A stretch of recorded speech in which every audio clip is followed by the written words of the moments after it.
There's a guy. Oh, there's not a guy. Oh, where's the guy? Oh, there's the guy. Kai's gone.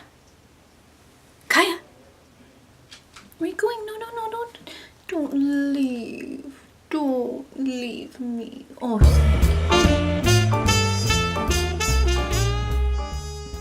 hello everyone. Welcome back to my channel. I am going to share something a little bit different with you today. Pretty much anyone who knows me knows that I should have lived more in like the 40s and 50s. I have always felt this way. I have grown up watching movies from the 40s and 50s my whole life, and I've got quite a collection of vintage items, from clothing to my mom had me collecting hats and hat pins when I was younger. We used to go to Mount Dora, which, if any of you know, in Florida is a big antique town. And so I've just been kind of accumulating things over the last couple months. And so while this isn't a haul, like something I bought, a bunch of things that I bought all in one go, these are just things that I've been accumulating over the last few months and added to our home, and just thought I'd like to share what I've been collecting with you. So if you'd like to see my vintage haul, then please keep watching.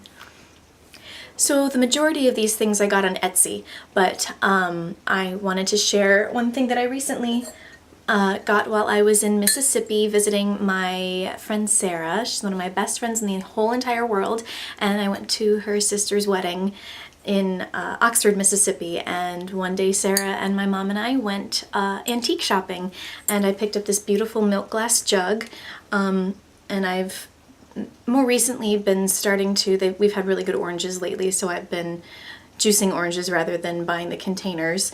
So I've been keeping them in this and serving orange juice in this in the mornings. And this has, milk glass was very common back in the days, and this, as I don't know if you can tell in the detail, has grapes on it. So okay, I'm not putting grape juice in it, but I'm using it for its purpose, and this is just a beautiful addition to our kitchen.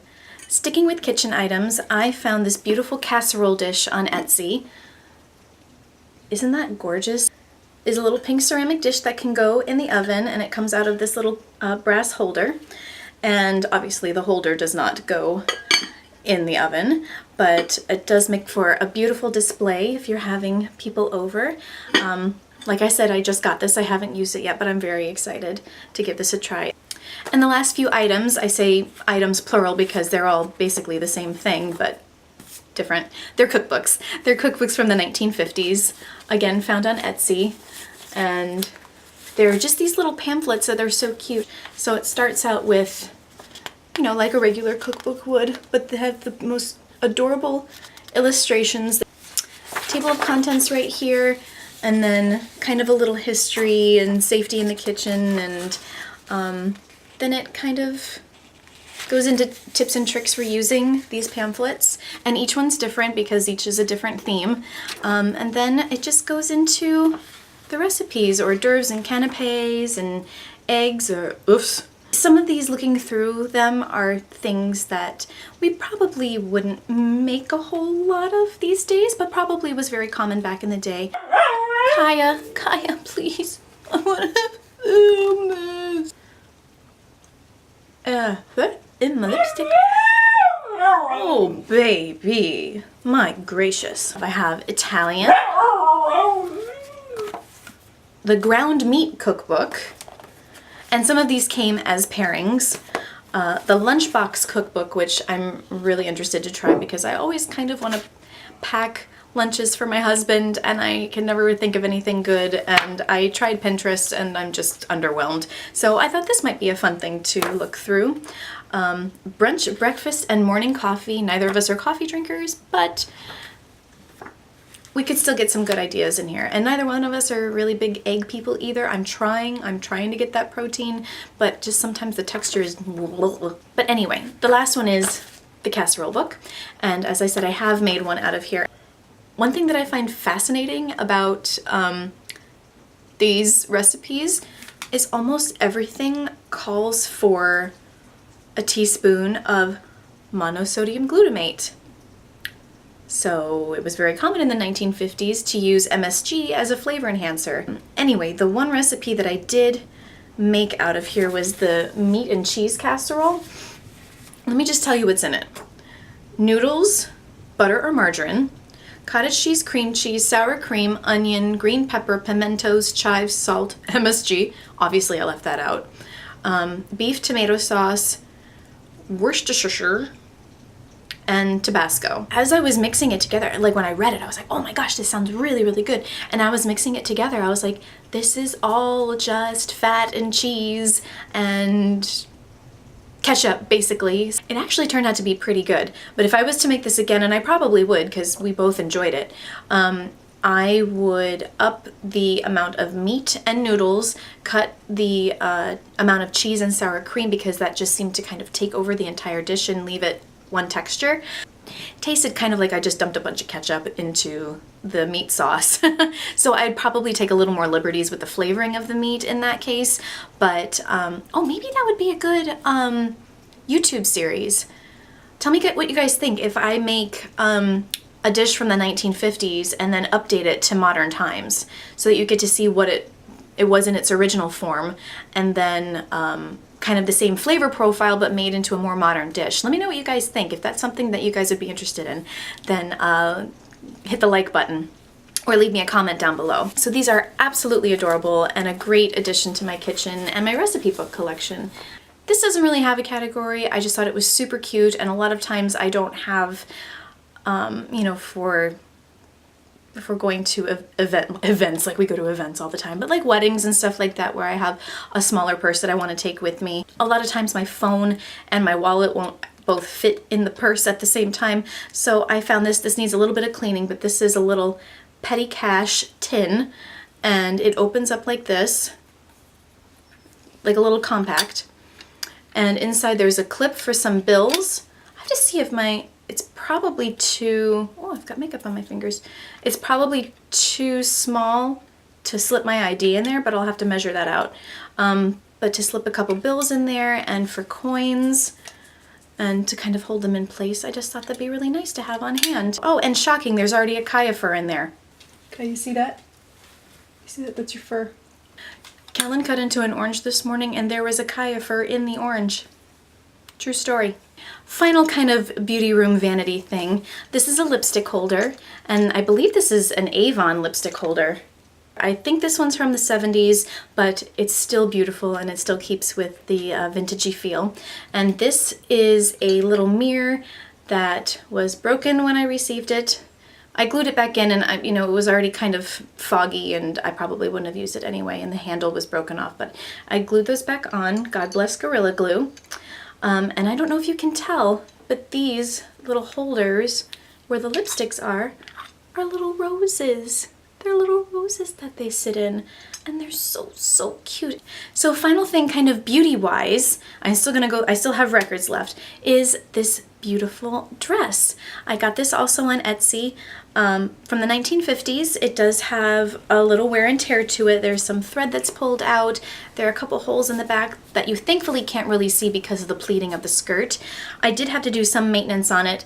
The buttonholes were way overstretched, so I took a couple stitches and tightened those up a little bit in each of the buttons. And some of the buttons were missing their rhinestones in it. So I did spend a day and got some rhinestones and glued them all back in. So I had to do a little restoration job on this dress because I feel like pink gingham, pink stripe, like anything 1950s pink, I just absolutely love. And I kind of hesitated at first because I wasn't sure if I was going to look like a candy striper, but at the end of the day, I did not care because I absolutely love this dress. It fits like a dream. It's so comfortable and I feel fabulous in it. So that's really all that matters, right? And finally, my most recent additions to our record collection. If you're interested in seeing an entire video on our record collection, because that's kind of a work in progress, we're always kind of accumulating things here and there as far as records go. So if that sounds like a fun video that I can share with you, then just let me know that too. Probably my most recent record purchase is Pete's Dragon from the original Disney movie. I found it on Etsy. It's in pristine condition. I have listened to it all the way through. I love this record. I love the movie. My brother and I used to watch this continuously when we were younger. I know they remade it, but I refuse to see it because nothing can beat this one in my heart because I am an extreme sentimentalist. Sentimentalist? That sounds right. My husband got this one for me for obvious reasons. This is My Fair Lady, and that's a show that is very near and dear to my heart because I got to play Eliza one time, and it was the first show my husband ever saw me do. So actually, as a gift, he took the original poster, not an original poster, but the illustration of the original poster, and over where Julie Andrews' name is, somehow he photoshopped my name onto it. So I have a poster of like Rex Harrison and Lauren Leach, was my maiden name, in My Fair Lady at Francis Wilson Playhouse. It was so cute, and probably that was the second gift he ever gave me, and I just thought that was the most, I already knew I was in love with him at that point, but that just made me fall even harder. I hadn't told him that yet though. So yes, he got this for me, and this is both of our all-time favorites. This was a gift from my husband. One of the first things that, when we started showing each other like our favorite YouTube videos and stuff like this, was he showed me an old Andy Griffith stand-up. Well, he didn't show it to me because it was a recording. Oh, what it was football. He showed me, well, we listened to that off of YouTube, and it was just so funny, and I loved that he loved this. So this was a birthday gift. The actual record was a birthday gift for him from me. I'm so happy I found this one. This is Gigi. I love this movie. I love it so much. Same guys that wrote My Fair Lady, Lerner and Loewe, wrote Gigi. Well, first Gigi was a book, and then it was a straight play starring Audrey Hepburn, and then they made it into the movie musical. And I can't remember if it was Lerner or Loewe, but one of them initially refused to sign on to the movie because he was strictly theater. I can't remember which one it was. But eventually he did sign on, and they wrote the music for the movie. And this was one of my all-time favorite ones growing up. Probably the last of one of my dream roles that I have not gotten to play yet, that I would absolutely love to do, and I'm running out of time. So this is starring Leslie Caron and Hermione Gingold and Maurice Chevalier and Louis Jourdan, and this is just, oh, the music just makes me so happy, and it's definitely, you can definitely hear the echoes of the Lerner and Loewe style, kind of My Fair Lady type throughout this as well. And the last thing, and probably one of the most exciting things I have to show you, is a very, very old record. I think this is a 45. Very, very old record of Gentlemen Prefer Blondes. And this, I can't believe what great condition this is in, and it's got everything: Bye Bye Baby, Diamonds Are a Girl's Best Friend, Little Rock.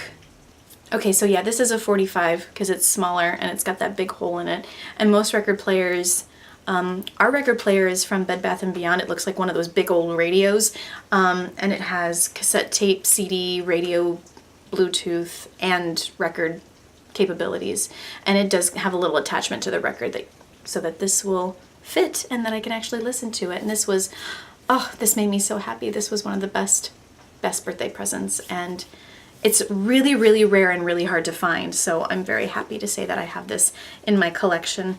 So that is it, everyone. I really hope you enjoyed this video. I had so much fun making it and sharing all of these amazing finds with you. If you'd like me to make more videos like this, then be sure to give this video a big thumbs up, leave me a comment. Please don't forget to subscribe to my channel, and I will see you soon in my next video. Mwah. Bye.